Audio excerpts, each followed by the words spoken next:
to California.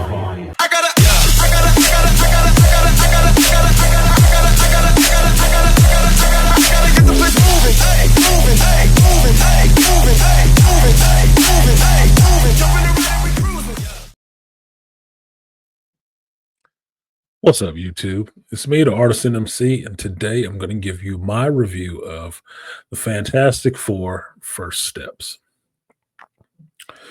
I can say that I went into this movie without a lot of expectations and a bit of trepidation for seeing this.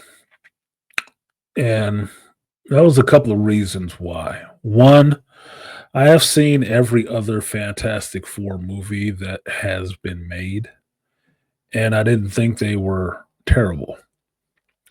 Now, given the climate of movie making right now, where it's inevitable that male characters are downplayed, female characters are uplifted higher to Mary Sue status, I was a bit worried for this movie when they started making changes to what is known from comic books.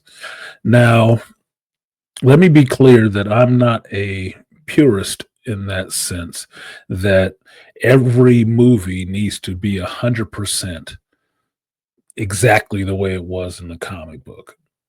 That's not realistic to me. Once a media from comic books jumps into another media, be it films, there is a lot of editing and shorthand that has to happen to get the regular moviegoer up to speed on who these characters are, what their abilities are, and why you should be interested in it in a 2-hour period that may have taken 30 to 40 years to develop. Okay, so they have to shorten that time frame a little bit. When something has been going on that long, there is a lot of stuff you can cut out to get down to the bare essentials. So I give some grace on those changes. Initially, I heard a lot about this movie before it was even filming, about changes that they were making and the way the MCU is positioned right now. It is positioned for failure. So I was interested, but not excited to see this movie come out. And more so because the fallout from this would be catastrophic for the MCU and just fandom in general that is looking for the next piece of red meat failure to latch on to and shake it like a rag doll. Thankfully, for this movie, I don't think it's going to happen. Now, it is a bit of jumping the shark to say that I enjoyed this movie. I did. And I only say that to contrast with the sense that this movie coming out at the time that it did is only in parallel to Superman by James Gunn, who was once in the MCU, coming out 2 weeks ahead of time. And both movies need to set their respective companies up for success down the road to show that they have learned the lessons from their past failures and are listening to the fan base on what the fan base wants to see versus what studio heads and activists within these studios would like to force in your face and have you accept. Thankfully, this was kept to a minimum in the Fantastic Four movie. There was nothing that I saw that was overly egregious and insulting to my senses as a comic book fan and a geek in general. Nothing. The movie came on, it went through a story, it went through its paces, it had its conflict, it had its resolution, and moved on to set you up for the next thing. And all of that passed by without me raising any red flags whatsoever or being really put off in a sense by anything that I saw on the screen. So for me, This Fantastic Four movie left me with more hope than James Gunn's Superman movie did. And that's just what it is. It's not because I have a really um, adversarial position against DC or Marvel. I'm a comic book fan. I like good characters. I don't care what company makes them. That's why I've read so many different comic book companies. I don't care. I just want good characters because I love the medium of comics. And if you're going to bring a character from comics to the screen, at least do it justice, right? Do it justice. Yes, you'll have to tweak some things, make some changes. Don't make them egregious changes that insult the very nature of what was in the original work, because that's what this is supposed to harken back to. And for me, this movie kind of did that. Now, we open this movie with something that I've been talking about for a few years and pumping out into the airwaves of saying that I did not need another origin story for characters I've already known for over 30 to 40 years. I don't, especially when they've had multiple movies in the last 20. I don't need an origin story. Thank you. It's fine. I think we all get it, who these characters are. Writing wise, I just understand there is a more clever way to do this origin and speak to the character's origin rather than having to start from the beginning and go through it all again. There's other ways to do it. And one of the ways they used in this movie. Now, when you start this movie, they let you know right off the bat, since this is in the MCU and we're still in the multiverse saga, they tell you right off the bat, this is Earth 828, not our regular Earth, regardless of what Kevin Feige wants to call it. But it's not that Earth at all. So automatically, it puts the audience member in the mindset that this is similar to what you know, but this is not affecting anything in the main MCU right now. Fine. Because of that, that leads things into having some changes that don't mess up anything in the MCU as much as the MCU is already messing up some things from comics. Okay? So it's fine. There can be changes here, and you can see it and not get emotionally disturbed about it because you're already understanding this is happening in a different universe. Fine. We're introduced to the Fantastic Four by a talk show host going over their story and wanting to bring them on because they are 4 years in to being the Fantastic Four. They've already had their origin. They've already had their space flight. They've already been bombarded with cosmic rays and come back with powers. They are who they are now. And they've been doing this world-renowned superhero thing in this world where they're the only superhumans for 4 years. People are comfortable with them. They're celebrities. Fine. Awesome. I got the origin. It spoke to. We didn't have to see a bunch of it. We're into the story with where the characters are now, which is how I believe you should start a story. Just period. Just start with the character where they are. And if something interesting happened before you met them at that moment, then you can give me a flashback. But until then, let's start here and move forward because that's where the story needs to go and evolve. We'll figure out all those limitations of powers and how they got them and what that means in the run of things. It will happen. It can happen at an exposition beat, but it doesn't have to be a long one. They did this well in the Fantastic Four. Now, while the Fantastic Four is going to do this interview, 4 years later or whatever, you get to see that Reed and Sue are actually dealing with something that they have just discovered in this movie.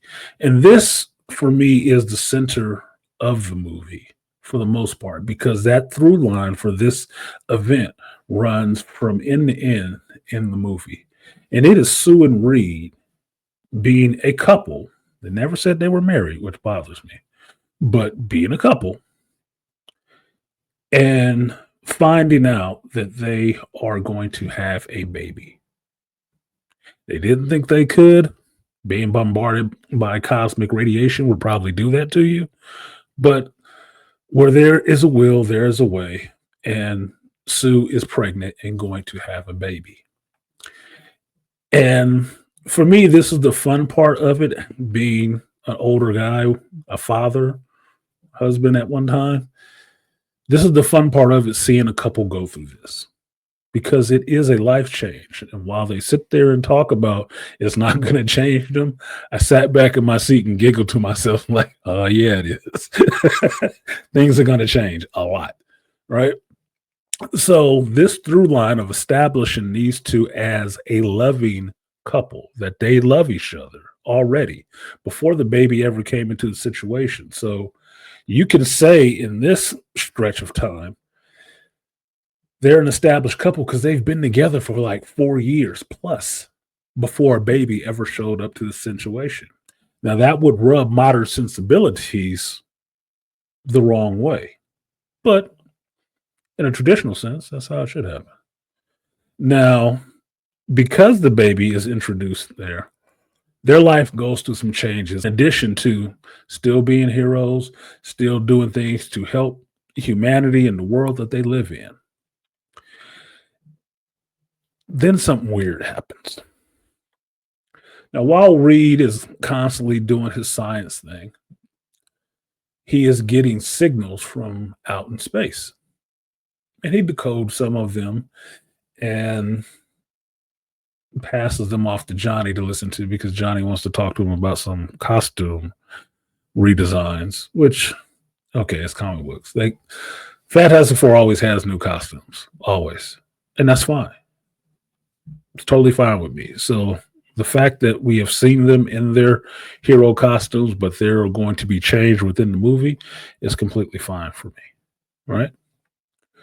Now, while Johnny works on trying to listen to this recording, and the family is adjusting to the fact that now they realize as well, Johnny and Ben being let in on the secret that Sue is pregnant, they're going to be uncles, that the family is going to increase by one. Well, they figure out these signals coming from space mean something. And it means something in the form of a shiny silver being showing up on Earth, dropping down to the New York streets to let them know that she heralds the coming of Galactus, and he's coming for the planet. Now, this is the Silver Surfer, the Shalabal Silver Surfer. This is the character that had internet geeks aflutter and angry for the better part of a year and a half because it was announced that the Silver Surfer was going to be a female. Now, I was shocked at this announcement at first until I understood that this movie would happen in a different universe. To which I said, well, it doesn't matter. It doesn't. Because from spoilers out there about what the script was going to be and how the characters were going to work in the universe and come over to the common Marvel MCU, they're in a different universe. So that universe is possibly going to be wiped away anyway. So if it's a different universe, you can have a different surfer. It's fine. You can let Shala Ball, who showed up one time in a comic a bunch of years ago, have some shine for a hot minute. Who cares? If that universe is going to be gone, what difference does it make who's the surfer? You could have put a dog in silver on the surfboard. It would have worked the same way. Now, while Shala Ball drops her message off, gives her announcement to the people of Earth and tries to peace out, Johnny chases after her. Now, in this scene of Johnny chasing after her is where I had the first sense of deja vu watching this Fantastic Four movie. And it reminded me of Fantastic Four, The Rise of Silver Surfer, when he arrived to herald the coming of Galactus and was flying out in space, and Johnny gave chase. Kind of the same thing. Almost exactly the same thing. Almost. Not exactly, but almost. Pretty close to it. To where Johnny, flies up and grabs the board, and the surfer speaks to him. And she speaks to him in a language that he does not understand, and promptly shakes him off the board and lets him fall back to Earth. Now, in The Rise of Silver Surfer, it kind of happened the same way. The only difference is Norman Raz Silver Surfer grabbed Johnny by the throat and took him up into space, and then let him drop. A little different, same visual. Johnny needs to go to space, messing with the surfer, and he needs to fall back to Earth. Now, while Shia LaBeouf has left and pieced out at light speed, and Johnny flies back to the Baxter building, we find out that Reed has been tracking this energy signature that the surfer gives off. Again, a repeat from The Rise of Silver Surfer. It is what it is. But Reed is able to plot a course for where this character has gone and where other places in the universe he has sensed this or detected this energy. So the Fantastic Four does something that you rarely see in Fantastic Four movies. The Fantastic Four get on a rocket and go out into space to give chase after the Silver Surfer. Now, this is where the movie actually picked up for me, because this is what I want to see out of the Fantastic Four. I've said for a number of years that the hardest part about making a Fantastic Four movie is understanding that the Fantastic Four is not an action fighting team. They're scientists. So to make a movie about scientists doing science stuff, you have to try to make it interesting in some kind of way. And that's the difference. Where the other Fantastic Four movies have failed is they tried to make them more action oriented. That's not the characters. Yes, the thing is super big and strong, and Johnny can fly and is fiery and has quips and all that stuff. The core of it is the science to me. And in all these years of watching these Fantastic Four movies through all these iterations, this is the first time I saw the Fantastic Four actually go to space again and do some of that, science adventure stuff like Johnny Quest, and boarded their rocket and flew the hell out into space and light speed traveled after the Silver Surfer. And I was happy. It was cool. For me, the movie took a complete turn at that point. It did look a little bit like Contact as well while they're flying through, a wormhole. But I digress. It was a good, cool effect or whatever to actually see them go out into space to give chase. And when they showed up at another world before the Devourer got there and they're trying to suss out what's going on, I felt I had finally saw the movie. The movie had finally started in a sense. Because outside of the setup that was happening with introducing each of the characters and their powers and their relationships with each other, which was good, this is where I was actually invested in the movie. And this is where the Fantastic Four gets to meet the villain of this dramatis persona, being Galactus. Now, this part was cool and at the same time kind of nostalgic. Now, Fantastic Four coming upon The Ta-2, Galactus's ship, having just destroyed a planet, they land on board and are brought on board by the Silver Surfer. But Galactus will see you now. Because, he's eating. Might as well get him while he's satiated. Now, the Fantastic Four sat down on the Ta-2, and for the life of me, I just kept thinking of Transformers the movie and freaking Unicron. Like, they are showing up to the World Devourer's ship, and it is in the process of devouring a world. You caught him at the dinner table. That might not be the smartest move.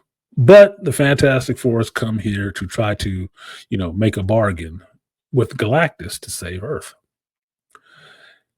Now, for me, these are some of the best special effects scenes that look very awesome to me. And the reason it looks awesome to me, outside of it looking like the inside of Unicron, it's dark, things are happening, everything in the ship is really big and they're really small. And then you finally get to see Galactus, and he is huge. And the scale that they put them in the screen with him was perfect for me. You could see that Galactus was a humanoid. He had a nose, he had a mouth, he had eyes. The stuff moved. He kind of emoted. His eyes changed colors and stuff in the classic way that they were always shown in comics. But he was huge. And you got a sense of scale, what it meant to stand there in his ship and talk to Galactus, somebody who you could stand on the tip of his finger. And that'd be it. That would be it. Like, yeah, that looked awesome to me because it gives you a sense of scale. And just in a meta sense, it gives you a sense of scale to understand how smart Reed has to be to try to outsmart something like this. This is not something you're going to win with punching in the kneecap or, the ankle, bottom of his foot, and burning some stuff. That's not going to be it. You're going to have to do something else. It's going to have to be something very clever. Very clever. Because you're not beating this thing in no fisticuffs. You can forget that. Kill that. That's not happening. Now, the way they animated Galactus, I thought was really good. Because Galactus is animated more so through his mouth, the part of his helmet that is open where you can see it, is an actual actor. All right. I believe his name is Ralph Ensign, right? He's actually voicing these lines and stuff like that. So it looks like motion capture on his mouth. So although the rest of his helmet is metal and you can see his eyes and stuff behind it, all of this is motion capture. The mouth and eyes are motion capture. So it gives it a real human performance quality, which looks awesome. Like, okay, this is actually pretty cool. There's a bunch of scenes in there I would want to take for thumbnails or screensavers or backgrounds or whatever because they look that cool. Now, while conversations and negotiations don't go the way the Fantastic Four would hope they would go, they have to suddenly beat feet from the Ta-2 and get back on their ship and get out of there. And this leads to a scene that I thought was really good in the sense of action, in the sense of speed and what's happening, and in the sense of showing you how good a pilot Ben Grimm actually is. This is something that's slept on, I think, a lot with within the Fantastic Four. That yes, you know that Ben is the pilot, right? He was piloting the ship when they got their powers. He pilots the Fantastic car, all that stuff. That he's usually the one driving. He's not the brains, but he does all the flying. What you see in this is Ben is a hell of a pilot. He is a very good pilot with this spaceship trying to run from the World Devourer and the Silver Surfer at the same time flying through this maelstrom and stuff like that. It's a really good action scene. And you see how Ben is locked in on what he needs to do outside of everything else that's happening in the background on the ship with Sue and everyone else. It's a really cool scene to me, right? It means that Ben gets his shine for doing something other than being a big, burly rock creature. Okay. Now, I won't spoil the movie, but there is another scene that seems like it was taken out of Interstellar. It's just what it is. After Interstellar, seeing what black holes and stuff look like on film is kind of trite. So you can thank Christopher Nolan for that. He brought it to the screen. Now everybody recognizes it. That's how it looks. And it keeps showing up. It's just going to keep showing up. Fine. It's a black hole. We understand what it's supposed to look like now. Cool. Seen it before, but cool. Fine.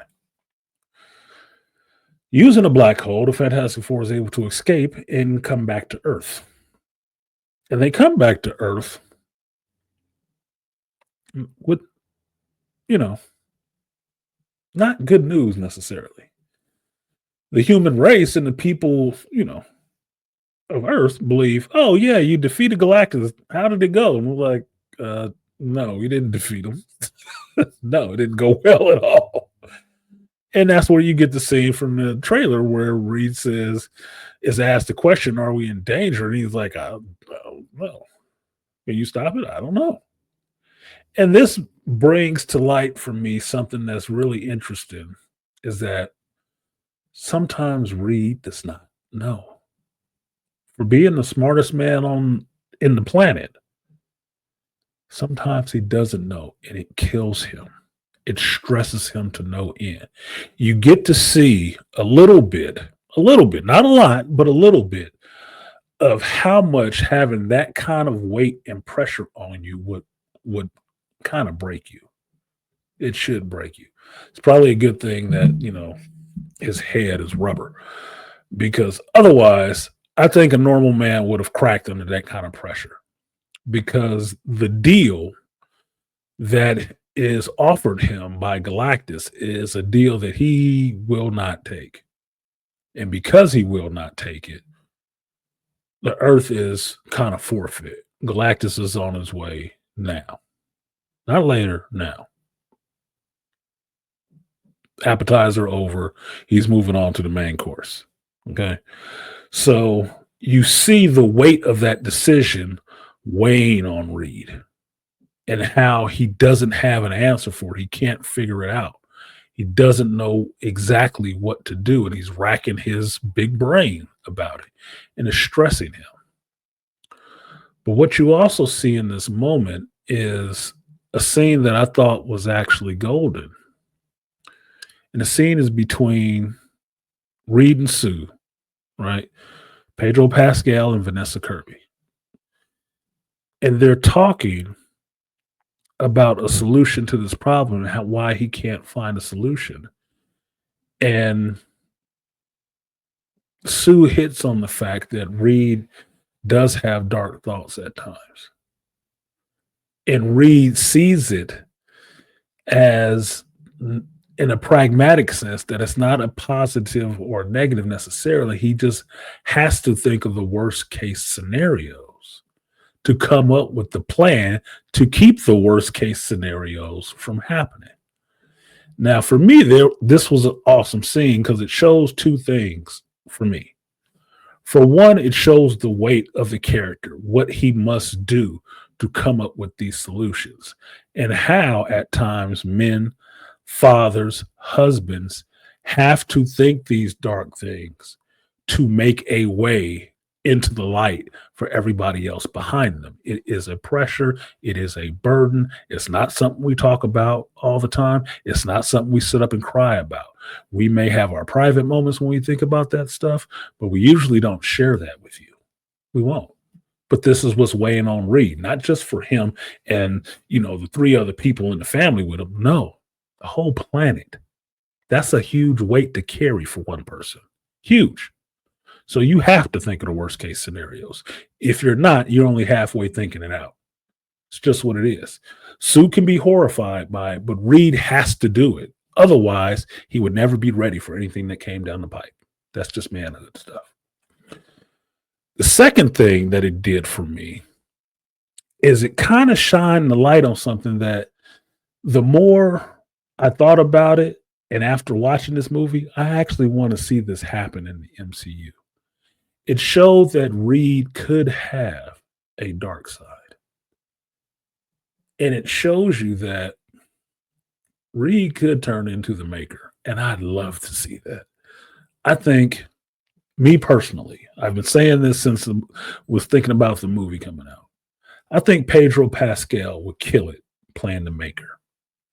And if you don't know who the maker is a character in the comic who was the Reed Richards from the Ultimate Universe.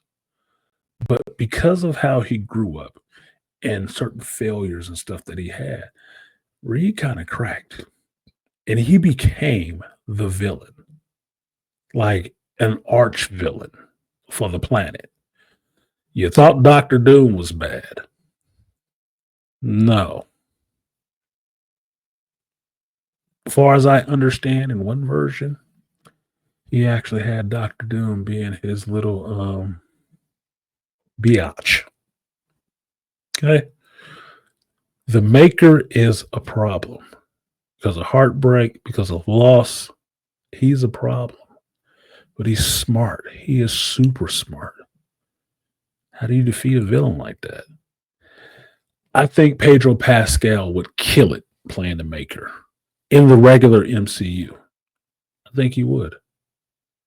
And I think it would be good for the character of Reed Richards, in a sense, to show how smart a Reed Richards is and to show Reed Richards' dark side. To show that character. That would be something to move the character along to. Maybe it takes a couple of years, a couple of movies. I'm fine with that. But I think Pedro Pascal could kill it as the maker. And this scene with him and Vanessa Kirby show that Reed does have dark thoughts. He does. He suppresses them because he loves his family and he entertains them because he's not thinking it's a good or bad thing.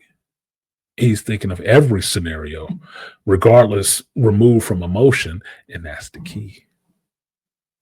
That's the key. In the Fantastic Four, Reed can do that because Reed is the analytical brain of the situation. The humanizing part for him is Sue. Sue's the humanizing part for him, to remind them that you're actually dealing with people. So he doesn't get into so much of the science and the analytics that he forgets the human component. That's what she's there for. So I like that scene. I really did like that scene. And I'm just putting it out there. That'd be awesome for me. It'd be cool for me. I'm sure Pedro Pascal would have a problem with wearing another bucket on his head. But look, you chose to be an actor, dude. I didn't. Put the bucket on and remember your lines. Just saying. So, get back to the movie. There's a point where Reed does finally come upon a solution or a plan to stop Galactus. Galactus is on the way. You already tracked it. You can track the Tatu coming past Jupiter. Like, he's in the neighborhood. Pretty quick, moving slow, but he's in the neighborhood of, our solar system. And Reed devises this plan to deal with Galactus. I'm just saying deal with because I don't want to spoil the movie for you guys. It's a pretty genius plan. Pretty genius. How quickly it happened gives me something that I did not get in the Superman movie. Right?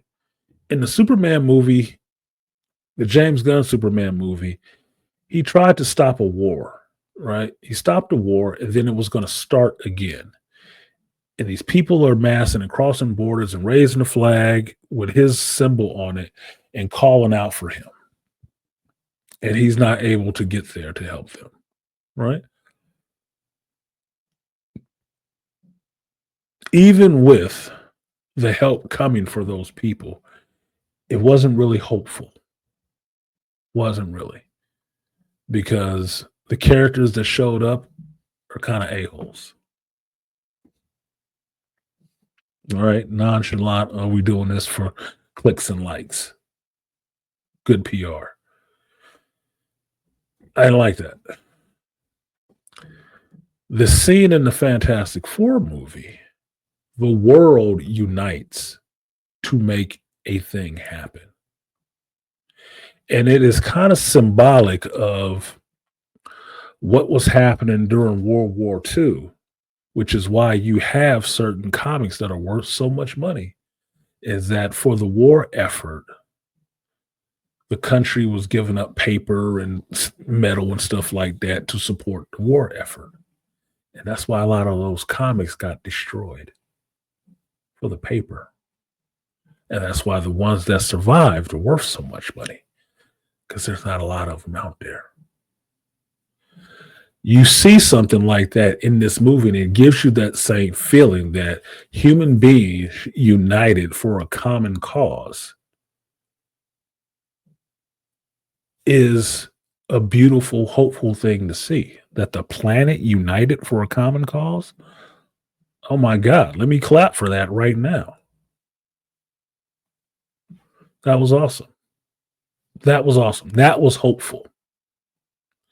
I felt that in this movie from that event. I didn't feel it in the Superman movie. Didn't. Because nobody showed up with middle fingers, talking smack, or just wanting a photo op. Nobody did that. It played differently. Now, while the plan is put into motion and Galactus does finally show up, when Galactus finally touched down in New York City, I couldn't help but keep hearing Come With Me by P. Diddy playing in my head, the Godzilla song. I couldn't help it. When I first saw Galactus walking through the city, or saw his shoe walking through the city in a commercial for this movie, that was the first thing I thought of, was Come With Me. It was. It's just what it is. Now, I railed against it because I didn't need to see Galactus until I showed up in the movie. But I knew he was going to be here. I did. I just didn't want to see him. But when I saw that, it looked like Godzilla or the Stay Puft Marshmallow Man. That's what I was thinking of. Now, seeing it in the movie was a little bit different, but I still got the same feeling, because he walked out of the water onto the land, and I was like, dun dun dun dun dun dun dun dun dun. I couldn't help it. I couldn't help it. Marvel, you did it. You did it. Okay, you did it. I didn't. That's what I was thinking of. Now, although Galactus looks badass, just strolling through the city like unbothered, like, yeah, whatever, man. I'm coming to get what I need. Right? I need to come set up shop. There is a good moment that shows that this is not a mindless person that Reed is dealing with. That this being of Galactus is not a dummy. He's not a dummy. And I thought it was beautiful. It was classic. Like, yeah, nah, bruh. You're not going to get me with the banana in the tailpipe. No, no, that's not how it's going to go down. So what happens after that is kind of the finale of the movie, and I don't want to ruin it, but I will say this shows, in this movie, they did it 3 times, maybe 4 times. They showed how powerful each member of the Fantastic Four actually is. And this is one of the things that always kind of baffled me about the Fantastic Four, right? I'm a Marvel fan. I love Marvel comics. I know who the Fantastic Four is. I've read some of the books, like the characters well enough. But I've never had a clear indication of how powerful they are, because at base, their power sets are just basic. Telekinetic invisibility. Okay, big deal. Stretching. Okay, big deal. Flame powers. All right, big deal. Super strength, but you look like a rock. All right. It doesn't seem like it's that much. But through this movie, each one of these characters has a moment, and it's not set up that way, I don't think necessarily, but each character does have a moment to show an extent to their power that is beyond just the, okay, I've seen this before. They do. And this final scene is like that as well. This is where the third one happens, which is cool, which makes people think this character is slept on. You better not mess around. You might not want to mess around. And I like that scene. They're fighting for something. There are stakes. Yes, I know this is a Fantastic Four, but I was worried for the characters. I was. I was actually worried for the characters. These are the title characters. It's their movie. Their name is on the banner for this movie. And I was still thinking, like, man, they in trouble. They might not make it. I thought that because I was into the story and into the movie. That's a good thing. I didn't feel that in Superman. There was not a point in Superman where I thought this might be the end for him. I never thought that. Never. Even with all the action and the fights, I never thought he was in any kind of real peril. Didn't. Even when the guy showed up with a kryptonite hand, I was like, yeah, unless you're going to get him to eat it, he'll be all right. You ain't going to kill him. His name's on the marquee. You can't build a whole universe around a dead character. That'd be different. So the Fantastic Four movie did get me into really being worried for these characters, that this could be the end for them in this movie. And I felt that. That was amazing to me. It was. While highlighting the characters and their ability with their powers. Cool. Now, not going to spoil the end, but the movie does wrap up. Fantastic Four survives. Who knew, right? And I won't spoil this part of the ending, but I've seen that part before too. I'll just say that. I will say, by the time we get to the end of the movie, there is a pre-credit scene, I guess, or mid-credit scene, which is kind of cool,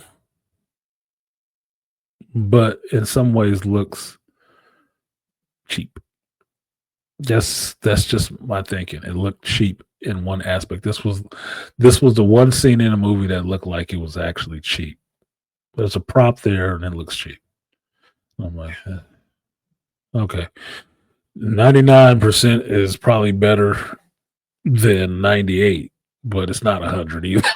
Like, missed it by that much. That looked kind of goofy, but everything else worked well. So for me, Fantastic Four First Steps was a good first step. It does show that, at least in some ways, Marvel has listened to their fan base and they're really trying to extend the olive branch and get them back on board with what's going on in the MCU. And they have to. They have to. Now, this movie does not strike me as middle of the road as Superman, but it is safe enough in a sense that it didn't go a long way to insult long-term fans, and it did enough to try to bring in newer fans or regular moviegoers to understand who these characters are and want to watch them going forward. Fine. It did that. The performances were strong. The special effects looked good. The story was fine for what it was. Okay, you did your job. I left the theater feeling happy and actually in discussion with the people that I went with. That's a good thing. And it wasn't a discussion about why the heck did they do that? That was so stupid. Did you see that? That wasn't the discussion we were having. We were actually having a discussion about things that we liked about the movie, how good it felt in comparison to Superman, which just came out 2 weeks before. So it was a good movie. I enjoyed it. I would see this a second time before I see Superman a second time. And I didn't think Superman was bad, but it had enough questionable stuff in it where I was looking at James Gunn, who I do like, you played it too safe, man. What was some of that? What was some of that? Anyway, so that's it. That's my review of the Fantastic Four First Steps. Like, share, subscribe, support the stream if you feel so inclined. I have been artisanmc, and I will see you next time. Peace.